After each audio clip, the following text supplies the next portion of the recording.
All right, to get started, we need to drain out some hot water from this hot water heater. Put a bucket right here, and I'm going to turn off this cold water shutoff right here. Now, what I'll need you to do is to go upstairs and to open up all the hot water faucets in the house. When you do, it'll allow air into all that piping and allow the hot water to drain back to here. All right? Otherwise, we wouldn't be able to solder down here. All right. All right, so you Sounds can go. good. Now, I like to clean this pipe before I cut it. You know, there's still some structure to it that can hold against me. And also, once I cut it, water could come down.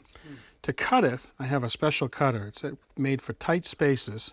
It goes right around the pipe and it clicks on. And now, okay, so the pipe is cut, and now I want to try to back this fitting out of the water heater. But it's been in that water heater for what, 7 to 10 years. Correct. The water heater is heated and cooled, so I don't want to break it off inside the water heater. So I'm going to use a pipe wrench.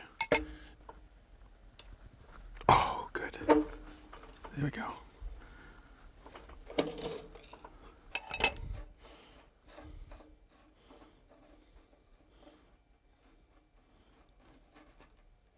Ooh, you got something extra here, Bill. Look at this. All right, so what you have here, here's where the hot water leaves through this hole right here and it goes out to the faucets. But below it, you have a sacrificial anode rod right here. Now, an anode rod is inside of every water heater, and they're usually made out of magnesium. And magnesium is a metal that corrodes easily. So that means electrolysis goes after it instead of going after the steel tank. So it should make the tank last longer. It reminds me, when I ordered the water heater, to get the extended warranty, it had to come with 2 anodes. That's right. All right, let me show you how your old fitting failed. You can see the fitting right here. You can see the remnants of the threads right here, and the rest of them are inside the fitting. You see it? I do. Now, I want to prevent it in the future on this new connection, so I'm going to use Teflon tape. Now, with Teflon tape we use all the time, but it's even more important on a connection like this. I want to make sure every one of those threads are covered with Teflon tape.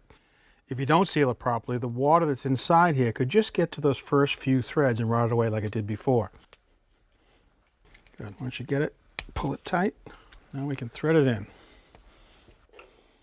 Okay, Bill, you can see that I actually soldered this connection earlier before I threaded it onto the fitting because I didn't want to melt the plastic. Okay. And now I have one solder connection left to do, and that's a coupling.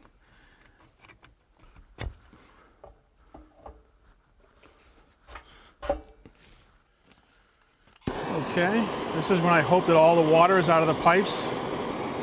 Good. All right, Bill, time to put the water back on.